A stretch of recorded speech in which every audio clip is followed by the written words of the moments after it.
गोंडवाना आंदोलन की बागडोर को हम तक पहुंचाने वाले सभी सियाने बुजुर्ग, हमारे युवा साथी और आज इस गांव के सम्मानीय समस्त साथीगण, आज गांव नगर की सभी बहन शक्तियों को चार पहिया खबरें से लेकर गांव की मैया गाई घेरो मुठवा और से लेकर जितने भी मानदेव पटेल बाबा चंडी भाई और घर की समस्त घर खेत की समस्त देवदानियों को सुमरन करते हुए और हमारे बीच से लिंगोवासी हुए दादा मनमोहन चौबती जी, दादा मकान जी, दादा सोनेश्वर सराम जी, दादा मोतीराम कंगाली जी और तमाम गोंडवाना आंदोलन के हमारे बुजुर्ग, जिन्होंने गोंडवाना आंदोलन को जीवित रखने के लिए और गोंडवाना समग्र विकास क्रांति आंदोलन को हम तक पहुँचाने के लिए काम किया। सम्मानीय सभी साथीगणों, सम्मानीय वरिष्ठजनों, सम्मानीय बुजुर्गों, आपका ये छोटा भाई, छोटा लड़का, सभी परिवार का ये बच्चा इस बार चुनाव में खड़ा हुआ है। आपने देखा होगा सभी पार्टी चुनाव लड़ती है और सबका अधिकार है चुनाव लड़ना, लेकिन उसी के साथ साथ मैं आपको ये बात भी बताना चाहता हूँ कि आखिरकार ये गोंडवाना आंदोलन, आप सभी जानते हैं कि गोंडवाना आंदोलन मात्र चुनाव जीतने और हारने का आंदोलन नहीं है। ये जो गोंडवाना आंदोलन में मात्र विधायक बनाना और जीतने हारने का नहीं है, ये जीतने हारने का दूसरी पार्टियों का हो सकता है कि प्रत्याशी हराना और जिताना, लेकिन गोंडवाना आंदोलन एक सांस्कृतिक आंदोलन है। गोंडवाना आंदोलन हमारे सामाजिक आंदोलन है। गोंडवाना आंदोलन हमारा शैक्षणिक आंदोलन, समस्त प्रकार की चीजों से बना है। जैसे कि गोंडवाना आंदोलन में जुड़ा हुआ हर एक व्यक्ति बड़े गर्व से जय सेवा बोलता है, चाहे वो कोई जाति का हो, कोई भी धर्म का हो। क्यों बोलता है वो जय सेवा? क्योंकि गोंडवाना आंदोलन मात्र एक राजनीतिक वोट लेने का आंदोलन नहीं, वो गोंडवाना आंदोलन सिखाता है कि आपको अपने लोगों की कैसे सेवा सत्कार, सेवा भाव करते हुए इससे जुड़ना है। और यही गोंडवाना से जुड़ने के बाद हर एक व्यक्ति जय सेवा के नारे के साथ साथ जय बड़ादेव, जय फलाफैन का भी नारा लगाता है। वो इसलिए लगाता है क्योंकि फलाफैन, बड़ादेव हम प्रकृति शक्ति को मानते हैं और जो सर्वोच्च शक्ति है दुनिया की, जो पूरी सृष्टि और दुनिया को चलाती है, इसलिए गोंडवाना से जुड़ने के बाद जय बड़ादेव भी बोलते हैं। और इसी गोंडवाना आंदोलन से जुड़ने के बाद एक सांस्कृतिक आंदोलन है जिसमें हमें हमारे गांव नगर के सभी देवी देवताओं के बारे में हमें संकेत मिला, संदेश मिला। जैसे कि मैं इस गोंडवाना आंदोलन से जुड़ा तो हमें जिन सियाने बुजुर्गों ने, जिन भुमका पंडा मुठुआ ने हमें इस आंदोलन से जोड़े, तो सर्वप्रथम उन्होंने हमें ज्ञान दिया कि गोंडवाना आंदोलन में जुड़ने के पहले आप अपने गोत्र के बारे में, अपने टोटम के बारे में, इन सभी के बारे में जानना, क्योंकि गोंडवाना आंदोलन का व्यक्ति मात्र इधर उधर घूमना जय गोंडवाना बोलने वाला नहीं होता। अगर आप गोंडवाना आंदोलन से जुड़े हैं तो आपको अपने गोत्र के बारे में, अपने गढ़ के बारे में और अपने देव के जो मुठवा है उसके बारे में आपको ज्ञान होना चाहिए। उसके बाद अपने जितने भी आप जो जय सेवा बोलते हो, गांव के जितने देवी देवता है जिनकी हर एक समाज के लोग पूजा करते हैं, चाहे वो मुठवा बाबा हो तो मुठवा बाबा की पूजा भी सभी समाज के लोग करते हैं, चाहे वो जात के गौंड हो, कतिया हो, मेहरा हो, चमार हो, बैलवंशी हो, नागवंशी हो, विश्वकर्मा हो, हर एक व्यक्ति मुठवा बाबा चंडी दाई की पूजा करते हैं, बंदारी दाई की पूजा करते हैं। ये गांव नगर के देवी देवताओं को पूजना और पूजने वाला व्यक्ति और जो जय सेवा बोलता है गांव नगर के देवी देवताओं को सर्वोच्च स्थान देता है, अपने माता पिता को भगवान की तरह रखता है,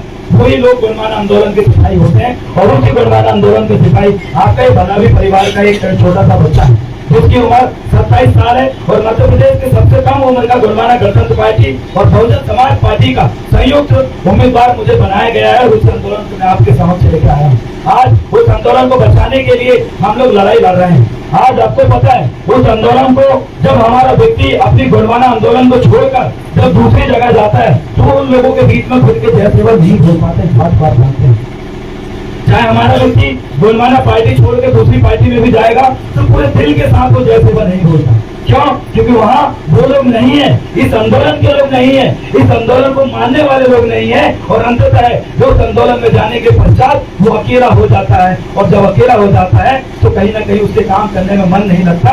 जब उसके लोग उसके साथ नहीं दिखते, उसके आंदोलन के लोग उसके साथ नहीं दिखते तो वो अकेला पड़ जाता है। और बाद में जब अपने लोगों के बीच में आते हैं तो वो लोग बोलते हैं तुमको फलाना बोलने लगे, अब तो तुम जय सेवा नहीं बोल रहे, अब तो तुम नमस्कार चमत्कार फलाना फलाना श्री ठिकाना श्री सब बोलने लगे, तुम तो आंदोलन से भटक गए हो। सम्मानीय बुजुर्गों, हमारी माधव शक्तियों और मेरी आवाज सुनने वाले तमाम साथियों, ये बहुत पवित्र आंदोलन है गोंडवाना का। ये मात्र इस बार का जो चुनाव आया है, हर 5 साल में चुनाव आता है, बहुत सारे लोग इस चुनाव में हारते हैं और बहुत सारे लोग जीत जाते हैं, लेकिन हमारा गोंडवाना बहुत स्थायी रहता है। हमारे समक्ष दादाजी बैठे हुए हैं, उनके साथ हम बैठ कर भी चर्चा कर रहे थे कि एक बहुत बढ़िया शायरी जो भी मैं बोलता और जिससे हमें संदेश मिलता है कि जिसमें हिम्मत है वो मौसम के हर सुकम सहता है, जिसमें हिम्मत है वो मौसम का सितम सहता है।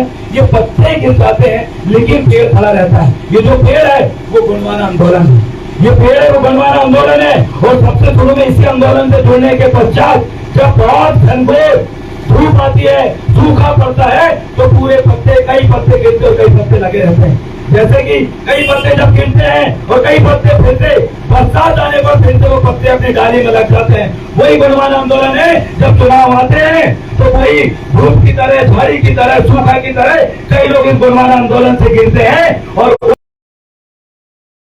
बरसात के समय जैसे पत्ते, हरे भरे पत्ते खिल जाते हैं, वैसे नए नए पत्ते मिलकर गुणवाना को हमारा और जश्न बनाने के काम करते हैं।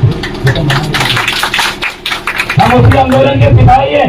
उम्र में हम बहुत कम हैं, आप सभी से हम सीखते हैं, बहुत सारी गलतियां हम करते हैं, लेकिन हमें अपने दादा परदादा, आजा आजी, नाना नानी के द्वारा, हमें हमारे समस्त सियानों के द्वारा हमें यही बताया गया है कि बेटा ये गुणवाना आंदोलन बहुत बढ़िया आंदोलन है, बहुत सामाजिक आंदोलन है। इसके पत्ते अगर गिरेंगे तो बिल्कुल हताश मत होना। इससे पत्ते अगर जाएंगे, पेड़ के पत्ते जब गिरते हैं तो हम हताश नहीं होते। क्यों?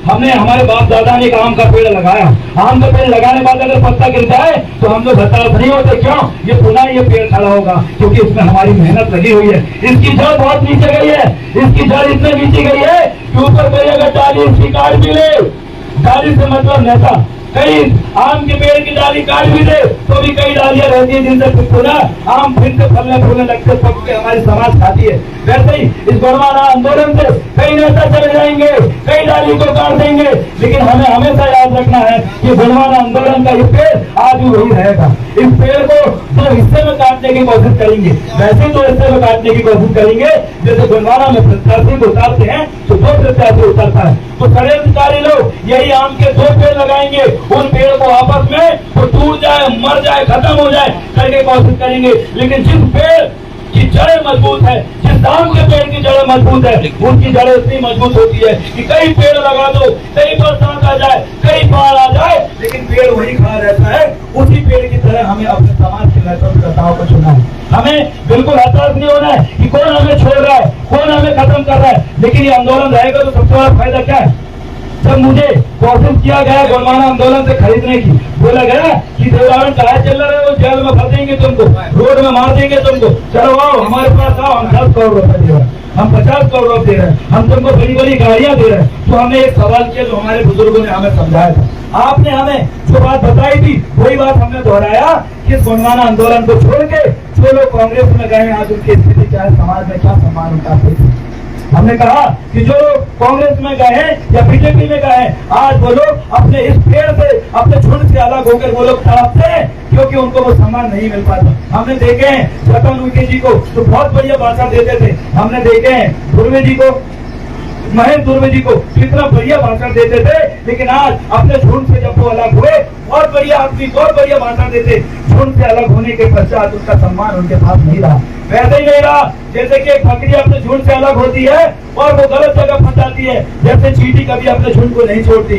कई पक्षियां हैं जो अपने झुंड को नहीं छोड़ते क्योंकि उनको पता है हम अपने झुंड को छोड़ेंगे तो हम अकेले पड़ जाएंगे, हम मर जाएंगे, हमें लोग डरा देंगे, दूसरे शिकारी हमें मार देंगे, इसलिए हम झुंड से अलग नहीं होते। उसी चींटी से हमें ये संदेश लेना है, हमारे समाज के झुंड से हमारा अलग नहीं होना है। अगर हम बीजेपी और कांग्रेस में अलग होते हैं हमारे लोगों का सम्मान नहीं होता। अगर बीजेपी कांग्रेस को सम्मान होता, ये समाज के कई सारे लोग आज भी जाते, लेकिन वो पर्याप्त सम्मान नहीं मिल पाता। क्या हो रहा है आज बीजेपी के फग्गन सिंह कुलस्ते जी के साथ? बीजेपी के फग्गन सिंह कुलस्ते जी शिवराज सिंह चौहान जी के भी सीनियर नेता है और ये जो महाकौशल के सबसे बड़े भाजपा के नेता में से एक है फग्गन सिंह कुलस्ते, लेकिन आज भी बीजेपी ने उनको मुख्यमंत्री का दावेदार नहीं बना पाया। जब उनके पति जो लड़के हमसे मिलते हैं और हमसे पूछते हैं कि आपके बड़े पापा बहुत बड़े नेता है भाजपा के, उनको मुख्यमंत्री क्यों नहीं बना, जबकि सबसे प्रबल दावेदार है, सबसे ज्यादा वो भी जीते हैं सांसद विधायक का चुनाव, क्यों नहीं बना पा रहे? तो भैया बोले हमें नहीं बनने देते, हमें नहीं बनने देते, हम कितनी मेहनत कर ले, बोले यहाँ पर भी हमारे साथ भेदभाव हो रहा है। और यही चीज कांग्रेस में भी होती है कि हमारे पास कई ऐसे पुराने सियाने जिन्होंने अपनी उम्र खपा दिया कांग्रेस में, आज वो विधायक के और सांसद के दावेदार होते, सांसद के प्रबल दावेदार हमारा समाज का व्यक्ति होता, लेकिन वहां पर भी हमें इसलिए मौका नहीं दिया गया क्योंकि वहां पर नकुल नाथ जी उनके बच्चे हैं। सम्मानित साथियों, सम्मान सब जगह रहता है, पार्टियां सभी अच्छी है, लेकिन पार्टी वही अच्छी जहां हमें सम्मान मिले। ये गोंडवाना में भले ही हम चुनाव लड़के हार जाएं, लेकिन ये समाज हमें वही सम्मान देती है जैसे हमें पहले देती थी। सम्मान की कभी कमी महसूस नहीं होने देती। ये बात हमारे सियाने ने बोला कि बेटा तू समाज में पैदा हुआ है, तेरा सूरज भी यही हुआ है, तेरा नाम भी यही रखे, तेरा सरनेम भी यही मिला है। जब तुझे सरनेम मिला और जब तू बड़ा होगा तो तुझे समाज रोटी बेटी देगा, और जब तुझे समाज बेटी देगा, जब तू मरेगा यही समाज तुझे अंतिम कंधा देने के लिए तेरे कंधा देने के भी आएगा। इसलिए अपने समाज को मत छोड़ना। ये समाज बहुत बड़ी चीज होती है। जब हमें अपने घर में बच्चों को रिश्ता के लिए हम जाना पड़ता है तो हम इसी समाज में देखते हैं। हम नहीं देखते कि किस पार्टी का नेता किस पार्टी का नेता नहीं है। और अगर हम दूसरी पार्टियों में चल जाते हैं तो कई बार हमारे बेटी को मांगने के लिए कोई जाता है तो बाजू वाला उससे देता है, वो फलानी पार्टी को मत मांगना, उनसे बोलो वो फलानी पार्टी में जोड़ा, उनकी टोरी मत मांगना, या उनको लड़की मत देना, बहू मत देना। ऐसे भेदभाव होने लगते क्यों?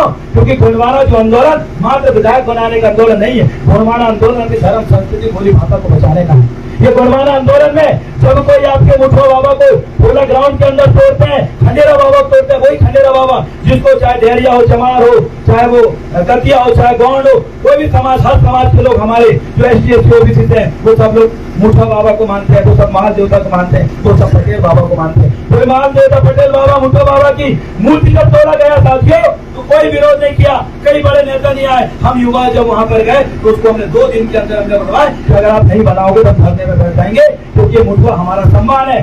जैसे हिंदू धर्म में सबसे प्रथम पूज्य गणेश होता है, वैसे मूल निवासियों में, आदिवासियों में और गाँव की संस्कृति में प्रथम पूज्य मुठवा होता है। उसका सम्मान नहीं देंगे हमने।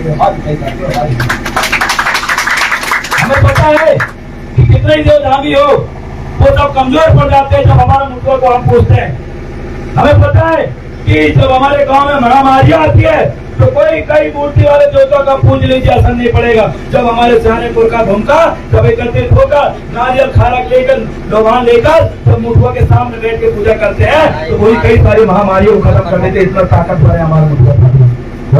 उसी मुठुआ की तरह हमें इस बात को साथ में लेके आगे बढ़ना है कि गोंडवाना आंदोलन जब भी हमारे संस्कृति पे आँच आती है तो सिर्फ गोंडवाने के लोग लड़ते हैं। जब हमारे जो धामियों को तोड़ा जाता है गोंडवाने के लोग लड़ते हैं। जब हमारे धर्म कॉलम के लिए दिल्ली में आंदोलन होता है कि गोंडी संस्कृति को मानने वाले लोगों को अलग से जनगणना हो पाला हो, उसके लिए गोंडवाना आंदोलन करता है। कभी धर्म संस्कृति का आंदोलन बीजेपी कांग्रेस को लोग नहीं करते। क्यों?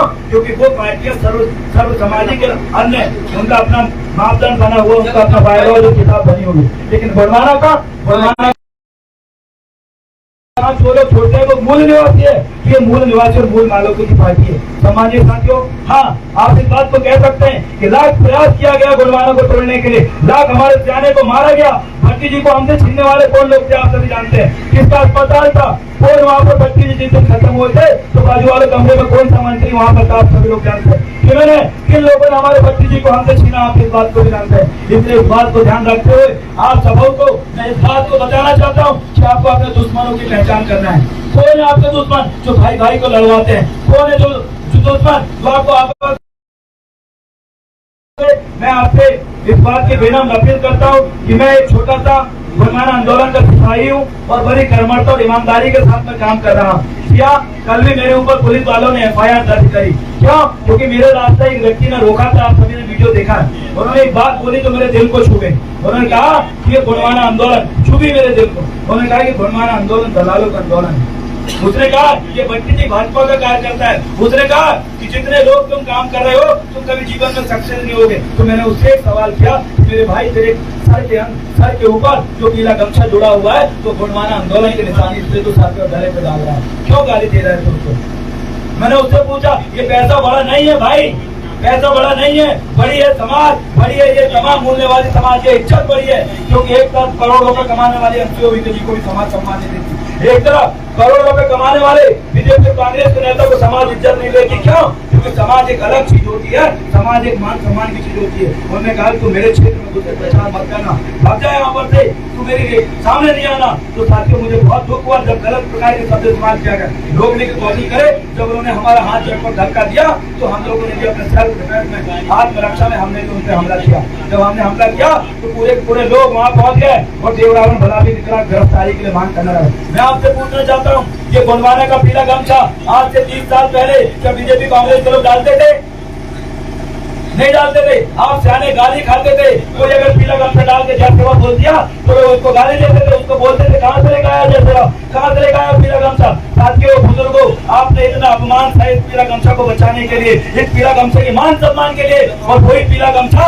आज के समय देखिए चंद वोट लेने के लिए ये लोग डाल रहे हैं। तो मैंने सवाल उठाया, मैंने बोला आप डालिए बेशक पीला गमछा, समाज का गमछा आप डालिए, लेकिन जब आप चुनाव जीत जाओगे उसके बाद भी ये पीला गमछा आपके कंधे पे दिखना चाहिए, मात्र वोट मांगते समय दिखना चाहिए। अगर आपको नहीं दिखेगा, आप कचरे के डिब्बे फेंकोगे तो हमारे समाज का अपमान है। जब वोट की बात आती है तो पीला गमछा डाल लोगे, सतरंगी झंडा लगा लोगे, और जब वोट लेने के बाद विधायक बन जाओगे तो पीला गमछा जाए तेल लेने वाले, सतरंगी झंडा जाए, अगर फूल भी जाए झंडा तो नहीं उगाड़ेंगे। साथियों बुजुर्गों, हमने उसी पीला गमछा के सम्मान के लिए हमने इस बात को बोला कि अगर आप बीजेपी से हैं, बेशक आप बीजेपी के गमछा डाल के वोट मांगे, लेकिन पीला गमछा आप डाल रहे हैं तो इस चीज का हमें विश्वास दिलाइए कि जीतने के बाद भी आप डालेंगे। हमने कांग्रेस से भी यही कहा, बेशक आप वोट मांग रहे हो, आप कांग्रेस का गमछा डाल के मांगे, अगर आप पीला गमछा डाल रहे हो आप डालिए, हम मना नहीं कर रहे, लेकिन जीतने के बाद, हारने के बाद आपको वो पीले गमछे का सम्मान करना होगा, उसको अपने कंधे पे रखना होगा, तब जाके आप पीला गमछा डालने के हकदार है। अगर कचरे जेबे फेंकोगे तो आप हकदार नहीं।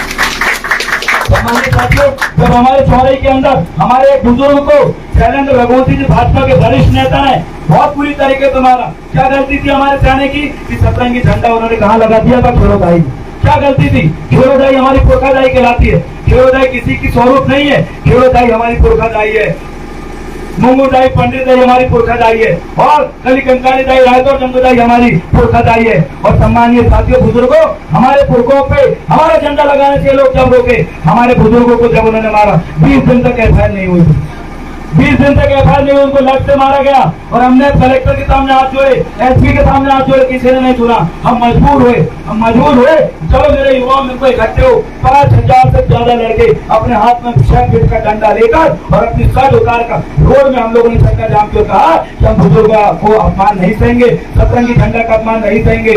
मदहोत प्रशासन हॉस्पिटल हमने नारा लगाया, और जब हमने आंदोलन किया पुलिस ने एफआईआर दर्ज करी, साथियों। लेकिन जब वहां मारा गया था तो मेरा सवाल रहता है, हमारे बीजेपी कांग्रेस के जो वरिष्ठ नेता इस समय क्यों नहीं आते? आपको आना चाहिए था, आप समाज के वरिष्ठ, समाज में आपको समाज की वजह से आरक्षण भरी हुई सीट आपको मिली है, अगर ये आरक्षित नहीं होती तो यहाँ पर सीट नहीं मिलती। मैं उनसे सवाल हमेशा करता हूँ कि जब चौराहे में हमारे भूमिका को विजय सिंह अड़वासी जी जब उनको मारा गया था तो बीजेपी कांग्रेस को हमारे साथ कंधे कंधे क्यों नहीं मिलाया? क्योंकि रघुवंशी जी ऐसा नहीं है कि सिर्फ बीजेपी के आदमी थे, अरे बीजेपी के नेता को भी आना चाहिए था कि आपने गलत करे, रघुवंशी इस चीज का विरोध करते हैं।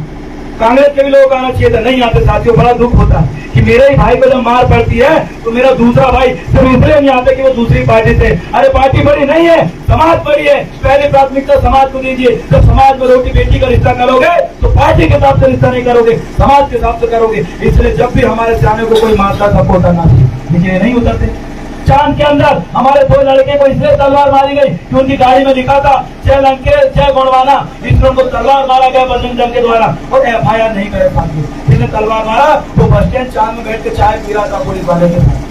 अरे हमारे लड़के को तलवार पड़ी है, हॉस्पिटल में खूना खान है वो, और जिनने मारा वो चाय पी रहे। साथियों हमने इकट्ठे हुए और चांद में जब हमने आंदोलन करे, बेशक लोगों ने हमें कहा कि तुम अभद्र हो, बेशक लोगों ने कहा कि तुम गुंडा हो, बेशक लोगों ने कहा कि तुम लोग बहुत लड़ने झगड़ने वाले लोग हो। मैंने बोला जब हमारे समाज को लट पड़ेगी, जब हमारे समाज को तलवार पड़ेगी तो हम बनेंगे गुंडा, हमारे समाज को न्याय दिलाने के लिए हम बनेंगे उपपति, हमारे समाज को न्याय दिलाने के लिए। अगर समाज को न्याय दिलाने के लिए गुंडा बनने की जरूरत पड़े तो साथियों हमें बिल्कुल भी आंतरिक हम गुंडा बनने के लिए तैयार हैं, लेकिन समाज को मार नहीं पाएंगे। आप याद रखिए, आपके गाँव में कोई रघुवंशी जी, कोई राजपूत जी अगर आपको मार दे और वो बड़ा पैसे वाला है तो हमारे समाज डर के घर में बैठ जाती है कि बड़े लोगों से हम कैसे लड़ें, उनके पास बड़ी बड़ी गाड़ियां हैं, बड़े बड़े गनमैन है, बंदूक वाले लोग हैं, कैसे लड़ेंगे? लेकिन सम्मानित साथियों आपको बिल्कुल डरने की जरूरत नहीं है। हमारे पास 30,000 से ज्यादा युवाओं का टीम है। कभी अगर इस समाज पे कोई अगर गलत तरीके से नजर डालेगा, हमारी बहू बेटियों को कोई अगर छेड़ेगा, हमारे लोगों की जबरदस्ती अगर कोई जमीन हड़पेगा तो उनकी भाषा में हम उन्हीं को जवाब देंगे। क्यों? इस समय हमें गुंडा बनने की जरूरत पड़ेगी अपने समाज के लाज मान स्वाभिमान बचाने के लिए। अगर हम नहीं लड़ेंगे कोई हमारे लोग मार देता है। वो नीचे तामिया में जो सियाने बुजुर्ग बैठ के चला पी रहे थे, शांति से बैठे थे, थक गए, सियाने कहा कब तक कर रही, फिर सोनी दिया और उनको फड़ा फड़ा मारे, बोले चरम को पी रहे, यहाँ पर भाग गया। मेरा मानना है हमारे समाज के बुजुर्ग थे, आदिवासी इसलिए मार देंगे क्या? शराब पी रहा, धोती पहन रहा इसलिए मार दोगे क्या? उन्होंने मारा, उन्होंने मारा, कांग्रेस के वरिष्ठ थे वो, उन्होंने मारा।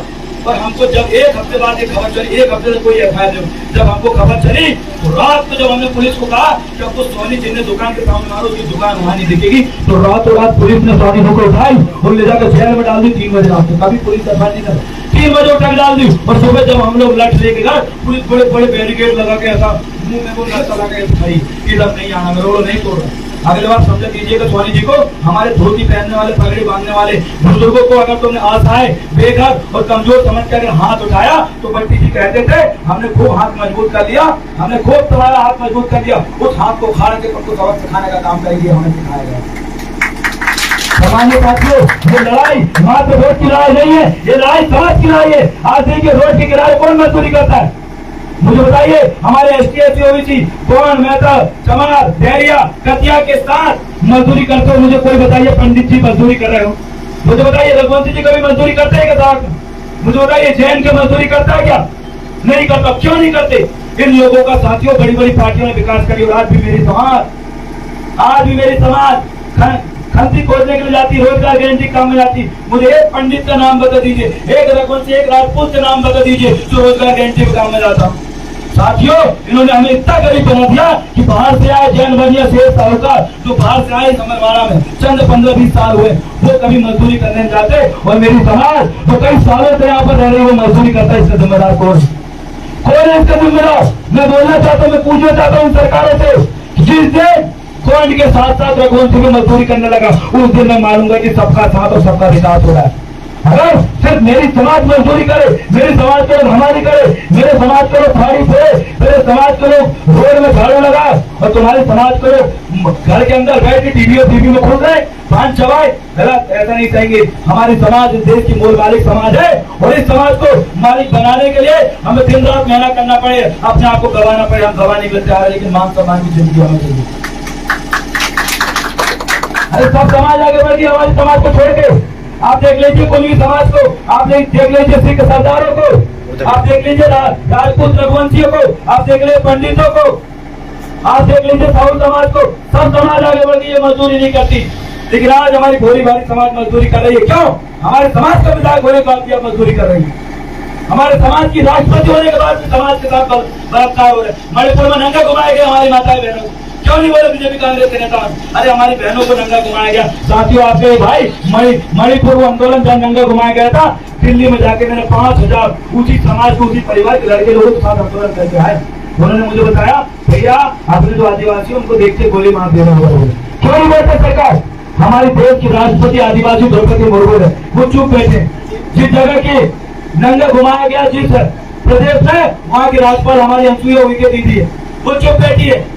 अरे विधायक हमारा है, राष्ट्रपति राज्यपाल हमारे मध्य प्रदेश का राज्यपाल मंगू भाई पटेल आदिवासी है, वो चुप बैठे। अरे राज्यपाल विधायक सब चुप क्यों बैठे हैं? क्यों नहीं बोलते जब आप पे अत्याचार होता है? क्यों नहीं बोले जब हमारे 2 बुजुर्गों को सामने में मारा गया था, तब कमलेश शाह और सुनील उइके जी ने क्यों नहीं बोले? क्या वो उनके समाज से नहीं थे? क्या वो उनका इज्जत नहीं करते?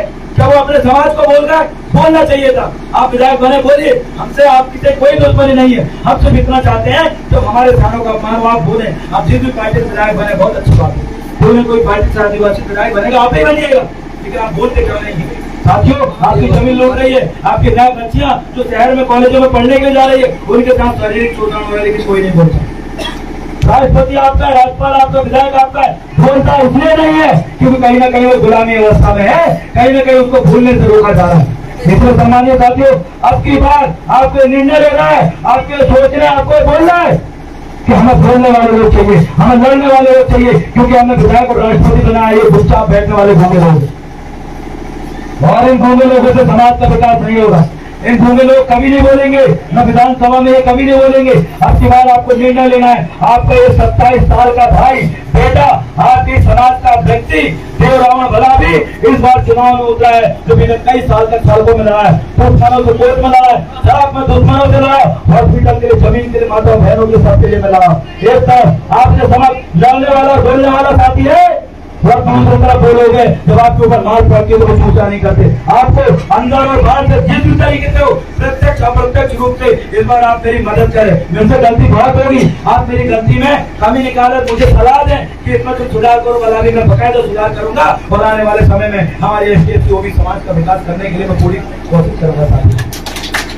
मुझसे बहुत गलतियां होगी, बहुत सारे लोग मुझे गिराने के लिए, बहुत सारे लोग मेरी बुराई करने की, वो क्या बताएगा आजकल का लड़का। लेकिन मैं धन्य हूँ कि आपके द्वारा जवाब ये दिया जाता है कि वो देव रावण लड़ तो रहा है, वो देव रावण बोल तो रहा है। तुम भले हो दलाल बोल दो, बीजेपी कांग्रेस से पैसे ले ले, सब बोल दो, लेकिन वो देव रावण सबके खिलाफ बोलता है, सबके लिए लड़ता है। जब वो लड़ता है क्योंकि डहरिया परिवार के लिए हमने लड़े, गोली चलाई गई थी, कोई नहीं आया वहाँ, सबके दरवाजे बंद थे, 100 से ज्यादा लड़के लठ लेके हम गए और हम वहाँ पर जाके डॉक्टर डहरिया जी के लिए आंदोलन किया। चौरे में हमने आंदोलन किया, सिंगड़ी में आंदोलन किया, सिंगार में हमने आंदोलन किया। तो पूरी डहरिया समाज हमारे साथ है, संस्कार समाज, वो जो बहुजन समाज पार्टी का पूरे हमारे साथ होने मेरे को समर्थन दिया। देव रावण तेरे खिलाफ लाख लोग खड़े हो जाए, लेकिन टेंशन मत लेना, बोले बहुजन समाज पार्टी का जो संस्कार है, जो डहरिया है, जो मुसलमान भाई है, तो हमसे जुड़ा हुआ पूरी वोट तेरे को देंगे और तेरे को विधायक बनाएंगे। ये चीज उन्होंने मुझे समर्थन दिया। मैं आप सभी बुजुर्गों से भी इसी तरीके से आशीर्वाद चाहता हूँ कि 3 नंबर में मेरा चुनाव चिन्ह ब्लैक बोर्ड है, वही ब्लैक बोर्ड जो दादा मनमोहन साहब भट्टी जी को मिला था और वही ब्लैक बोर्ड मुझे चुनाव चिन्ह में मिला है। सम्मानित साथियों, ये भी बात सुनने को आई कि गुणमाने के कई लोग यहाँ पर खड़े हैं, मैं उनको एक एग्जाम्पल देना चाहता हूँ। आपके हमारे छोटा भाई सतीश बलावी जो पिछड़ा के जनपद सदस्य, जब जनपद सदस्य बनने से पहले सतीश बलावी ने कहा कि भैया मैं भी चुनाव लड़ना चाहता हूँ, लेकिन पार्टी ने उसको टिकट नहीं दी, उसके चाचा को टिकट दी। आप सतीश बलावी और उसके चाचा दोनों चुनाव लड़ रहे थे, सब बीजेपी कांग्रेस के लोगों ने कहा कि तुम्हारे गुणमाना से तो 2-2 लोग खड़े हो, बीजेपी को वोट दे दो, अरे तुम्हारे गुणमाना से 2-2 लोग खड़े हो, कांग्रेस को वोट दे दो। तो सतीश बलावी 2 लोग खड़े थे, सबने उनका मजाक उड़ाया, पूरे लोगों को बहकाने की कोशिश करी कि तुम्हारे 2-2 प्रत्याशी है, कहा वोट खराब कर रहे हो, कांग्रेस बीजेपी में दे दो। लेकिन साथी याद रखना, पार्टी ने सतीश बलावी के चाचा को टिकट दी थी, लेकिन सतीश बलावी आपके जन समर्थन से जब खड़ा हुआ तो जनपद चुनाव जीता और जनपद चुनाव जीतने के बाद मात्र 23 साल का लड़का आज जनपद अध्यक्ष बन के कलेक्टर और इनके सामने बैठता साथी हमारी। इससे यह सीख मिलती है कि गुणमाना के नाम पे भले लाख लोग खड़े हो जाए, लाख लोग आपको मजाक उड़ाएंगे और इसलिए खड़े होना स्वाभाविक है क्योंकि अमरवाड़ा विधानसभा सीट आदिवासी के लिए रिजर्व है, आदिवासी के लिए आरक्षित है। खड़े होंगे, नहीं होंगे तो लोग पैसे देके खड़े करेंगे और लड़ना आपको किसी न किसी कौन भाई से। बीजेपी में भी हमारा कौन भाई खड़ा हुआ, कांग्रेस में भी हमारा खड़ा हुआ, गुणमाना के जितने नाम सब कौन भाई खड़े हुए और आपको आपस में ही लड़ना है। लेकिन उन 9 विधायकों में से 9 प्रत्याशी में से आपको चुनना है कि उनमें से सबसे बेहतर कौन है। उन्हीं 9 में से चुनना, हमारे समाज के लोग हैं, 9 में से आप जिसको चुन लेंगे वो विधायक बन जाएगा और अगर आप नहीं चुनेंगे तो जैन मनी श्री साहूकार चुन के उनको विधायक बनाएंगे और उनका खुद का विकास होगा। अरे हम जब छठी बनियान के लिए भी हमारे अमरवाड़ा में जाते हमारे समाज की दुकान नहीं मिलती, चप्पल जूते के लिए जाते हमारे समाज की दुकान नहीं मिलती, मोबाइल में रिचार्ज कराने जाते हमारे समाज की दुकान नहीं मिलती, अरे धोती कुर्ता और साड़ी के लिए जाते हमारे लोगों की दुकान नहीं मिलती। किसकी दुकान है, किसकी दुकान है? वहाँ पर वही लोगों की दुकान है जो मात्र 10 साल हुए, जो आए राजस्थान से, जो आए बिहार से, जो आए उत्तर प्रदेश से, ये लोग बाहर से आके बड़ी बड़ी दुकानें खोल दिया। किनके बदौलत? हमारे नेताओं ने इनको मदद किया। हमारे नेता इनकी सोचते, इनके साथ बैठ के खाना खाते हैं, हमारे साथ बैठ के खाना नहीं खाते। आज जितने भी विधायक हमारे बने आप देखिए, एक भी आदिवासी दुकान नहीं है। मैं भी दुकान खोलने के लिए जब पैसा मांगा विधायक साहब से, कभी विधायकों से संपर्क किया कि साहब मैं कपड़े लड़के दुकान खोलना चाहता हूँ, तो बोले देखते हैं खुलवा देते हैं। लेकिन साथियों मुझे बैंक ने लोन नहीं दिया, क्यों? क्योंकि मेरे पास गारंटर नहीं है और जब मेरे पास लोन नहीं दिया तो कपड़े हमारे है नहीं। आज आपके बदन में जितने भी चीजें हैं वो आपकी नहीं है, वो दूसरे ने बना के आपको दिया है और आप पैसे कमा के दूसरे का भला करते, दूसरे के पैसे देते हो। जिस दिन समाज के लोगों की दुकान हो जाएगी, समाज के व्यक्ति की शक्ति हो जाएगी, समाज के व्यक्ति गाड़ी हो जाएगी, उस दिन समाज विकास करेगा। ये तो जीवन भर आप इन लोगों को जिताते रहिए। आज जो हालत है आपके हमेशा ये हालत है, इसलिए आज परिवर्तन करने की जरूरत है साथियों, परिवर्तन करने की जरूरत है।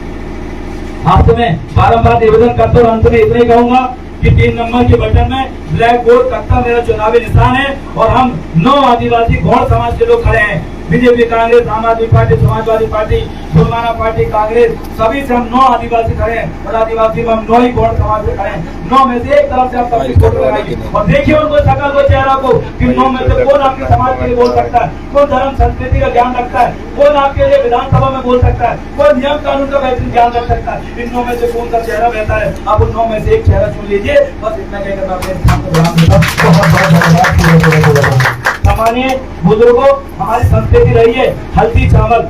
जब भी हम घर में रोटी होती है, शादी होती है, सूतक होता है, गंगा पूजा होती है, कोई भी काम होती है, हम निमंत्रण डाल के अपने लोगों को आमंत्रित करते हैं। मैं अपनी संस्कृति को स्मरण करते हुए, अपने गांव के देवता को स्मरण करते हुए, मैं निमंत्रण इस गांव के हमारे आदरणीय वरिष्ठ मुखियाओं बुजुर्गों को मैं देना चाहता हूं। मैं चाहता हूं कि आप मेरे इस निमंत्रण को स्वीकार करें और अपनी संस्कृति को लेकर इस संस्कृति को जीवित रखने के लिए आपसे आग्रह करना चाहता हूं। निमंत्रण स्वीकार करें ताकि गाँव के समस्त लोगों को मैं ये आमंत्रित कर सकूं कि आप मुझे जो है समर्थन है, मुझे जो है आशीर्वाद है, मुझे जो है अपना विश्वास है, साथ दे सकते हैं। बहुत बहुत धन्यवाद। सामान्य कैमरामैन भवानी भाई से निवेदन करना चाहता हूँ कि आप और फोटो इस यादगार पल को फोटो में आप कैप्चर करने की कोशिश करें, क्योंकि हम जब फोटो भेजते हैं वो फेसबुक, इंस्टाग्राम सब जगह डालते हैं, सभी लोगों तक ये संदेश पहुंचता है। बहुत बहुत धन्यवाद, बहुत बहुत धन्यवाद।